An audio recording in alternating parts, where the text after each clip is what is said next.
আল্লাহ তাআলা কিয়ামতের কঠিন ময়দানে যেদিন স্বামী স্ত্রীকে চিনবে না, স্ত্রী স্বামীকে দেখে পালিয়ে যাবে, বন্ধু বন্ধুরে চিনবে না, পীর সাহেব মুরিদরে চিনবে না, মুরিদ পীর সাহেবরে চিনবে না, দলের কর্মী তার নেতারে চিনবে না, নেতা তার কর্মীরে চিনবে না, বন্ধু বন্ধুরে দেখে পালাবে। এই কঠিন মুহূর্তে সূর্যটা মাথার কাছে চলে আসবে, জমিনটা তামার জমিন হবে, আজকের জমিনের মতো নয়।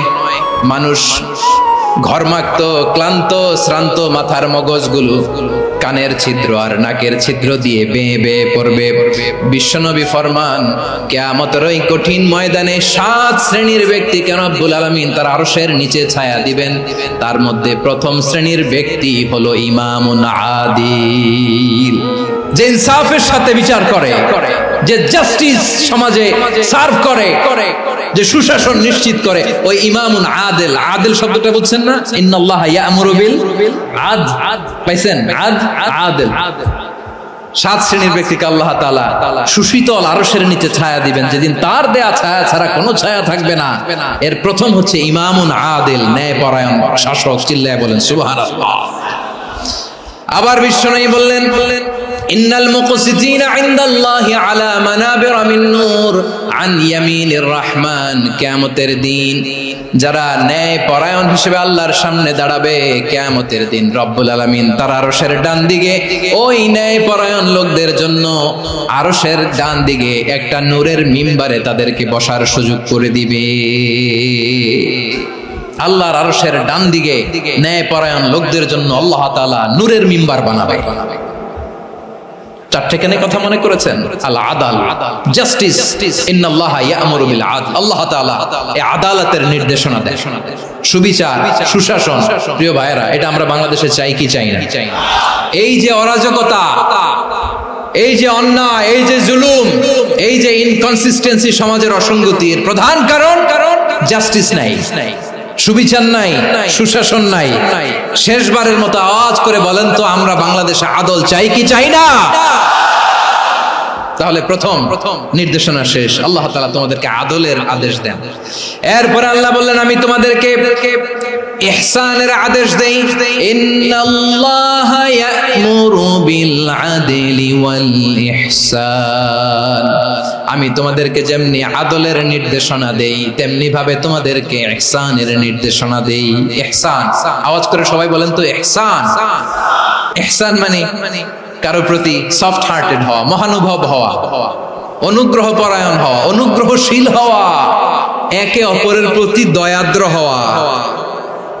একে অপরের প্রতি দয়াদ্র, অনুগ্রহশীল হওয়া ছাড়া মানবিক সমাজ কশিনকালেও গঠন করা সম্ভব না।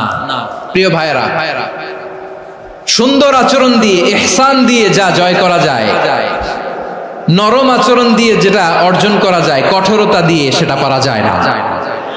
বিষ্ণু ঈসা ইসলাম ইহসান দিয়ে, কোমল আচরণ দিয়ে, তার অনুগ্রহ দিয়ে তিনি অনেক কাফিরের হৃদয়কে জয় করে ফেলেছেন। সাইয়েদনা সুমামা ইবনে উসাল রাদিয়াল্লাহু তাআলা আনহুর কথা মনে পড়ে যায়। তিনি ছিলেন ইয়ামামার বাদশা। মদিনাতে বিশ্বনবীকে হত্যা করার নিয়তে এসেছিলেন। গোপনে গোপনে বিশ্বনবীকে হত্যা করে আবার ইয়ামামাতে তিনি ফিরে যাবেন। কিন্তু কি অবাক করা কাণ্ড, হত্যা করতে পারে নাই, সাহাবাদের হাতে তিনি ধরা পড়ে গেলেন। সাইয়েদনা সুমামা ইবনে উসাল রাদিয়াল্লাহু তাআলা আনহু হত্যার নিয়তে আসলেন, কিন্তু হত্যা করতে পারলেন না। সাহাবারা ওনাকে ধরে ফেললেন, ধরে মসজিদে নববীর পিলারের মধ্যে বেঁধে রাখলেন। সুমামা ইবনে উসাল, সিরাত থেকে শুনুন, সিরাত থেকে শোনাচ্ছি। রাদিয়াল্লাহু তাআলা আনহু ইয়ামামার অধিপতি ছিলেন। বিশ্বনবীকে হত্যার জন্য আসছেন, ধরা পড়ে গেছেন, এখন মসজিদে নববীতে বেঁধে রাখছেন। তার মানে বন্দী। তো এখন স্ট্যাটাস কি?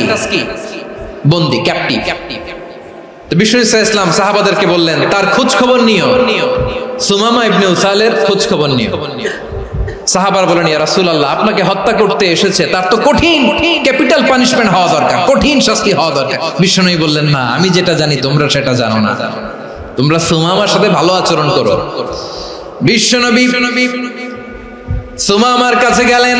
প্রথম দিন যে তিনি কালেমার দাওয়াত দিলেন, ইমানের দাওয়াত দিলেন, ইসলামের দাওয়াত দিলেন, রিসালাতের দাওয়াত দিলেন, আখিরাতের দাওয়াত দিলেন।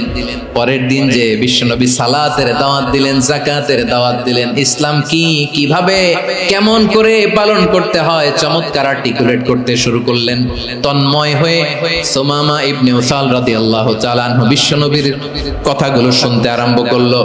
একদিন নয়, 2 দিন নয়, টানা 3 দিন বিশ্বনবী সুমামার কাছে ইসলামকে প্রেজেন্ট করেছেন, উপস্থাপন করেছেন। আওয়াজ করে বলেন কয় দিন? 3 দিন। 3 দিন মসজিদে নববীতে বাধা। আর সাহাবীদেরকে বললেন তার খোঁজ খবর নিও, তোমরা যে রুটি বানাও এর মধ্যে সবচেয়ে ভালো আটার রুটিটা তারে দিও, সবচেয়ে রিফাইন্ড খেজুর যেটা পিওর খেজুর এটা তারে দিও। আর বিশ্বনবী নিজের ওট থেকে দুধ দহন করে ওনার বাড়ির এক কর্মচারীকে বলেছেন দুধ দহন করে সুমামার জন্য নিয়ে যেও। সুবহানাল্লাহ পড়বেন না? সবাই তো অবাক, ইয়ামামা থেকে আসছে নবীকে হত্যা করতে, বিশ্বনবী দেখে তারে জামাই আদর করে। একদিন নয়, 2 দিন নয়, টানা 3 দিন বিশ্বনবী এভাবে সুমামার কাছে যেয়ে ইসলামকে প্রেজেন্ট করতে আরম্ভ করলেন, ইসলামকে উপস্থাপন করতে শুরু করলেন।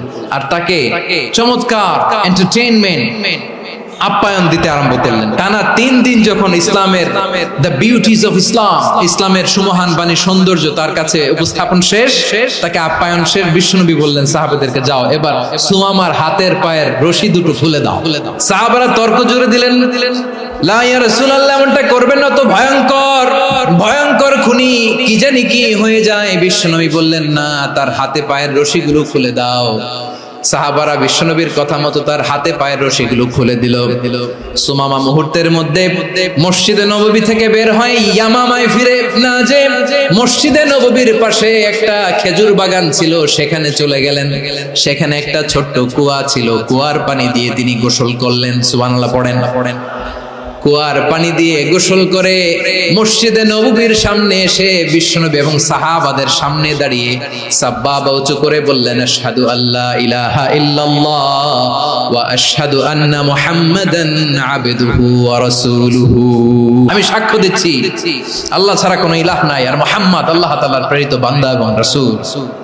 প্রিয় ভাইয়েরা, ইহসান দিয়ে যা জয় করা যায়, কঠোরতা দিয়ে সেটা কঠিনকালেও জয় করা যায় না। আওয়াজ করে বলেন ঠিক কি না? এবার সুমামা দাঁড়িয়ে বলে, ওগো নবী, আমি তো কালিমা পড়ে মুসলমান হয়ে গেলাম, এবার শোনেন, এই মুহূর্তের আগে আপনার চেহারার চাইতে নিকৃষ্ট কোনো চেহারা আমার কাছে ছিল না, কিন্তু শাহাদা পাঠ করার পরে আপনার চেহারার চাইতে উত্তম শ্রেষ্ঠ কোনো চেহারা আমার কাছে আর নাই।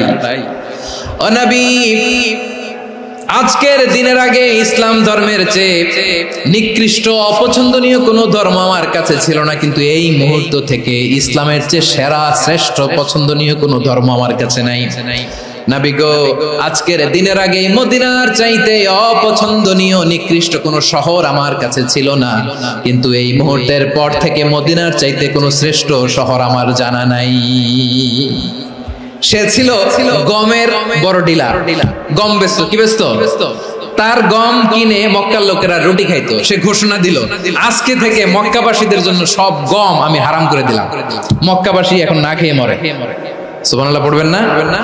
মক্কাবাসী বিশ্বনবীর কাছে আসলেন, এসে বললেন, মুহাম্মদ, আমরা তো তোমার ভাই, তোমার চাচা, তোমার ভাতিজা, তোমার আত্মীয়, তুমি সুমামারে বলো সে যেন আবার গমের সাপ্লাই মক্কার জন্য অনুমতি দিয়ে দেয়। বিশ্বনবীর অনুমতি ক্রমে সুমামা আবার মক্কাতে গম পাঠাতে শুরু করলো। পড়েন সুবহানাল্লাহ। ইহসান, ইহসান দিয়ে আপনি যেটা জয় করতে পারবেন, you can win the heart of your enemies. ইহসান দিয়ে আপনি আপনার শত্রুর হৃদয়কে জয় করতে পারবেন। এজন্য আল্লাহ বললেন, ওয়া আনফিকু ফি সাবিলিল্লাহি ওয়া লা তুলকু বিআইদিকুম ইলাত তাহলুকা ওয়া আহসিনু ইন্নাল্লাহা ইউহিব্বুল মুহসিনিন। তোমরা আল্লাহর রাস্তায় দান করবে আর নিজেরা নিজেদেরকে ধ্বংসের হাতে ঠেলে দিও না। তোমরা একে অপরের প্রতি ইহসান করবে, কারণ ইহসানকারীদেরকে আল্লাহ বড্ড ভালোবাসে। সুবহানাল্লাহ পড়েন। আবার সূরা রহমানে আল্লাহ বললেন হাল জাযাউল ইহসানি ইল্লাল ইহসান ফাবিআইয়ি আলা সবাই পড়েন ফাবিআইয়ি আলাই রাব্বিকুমা তুকাযিবান। ইহসানের প্রতিদান হিসেবে ইহসানি হয়। বিশ্বনবী সুমামার প্রতি যেমন ইহসান করেছেন, সুমামাও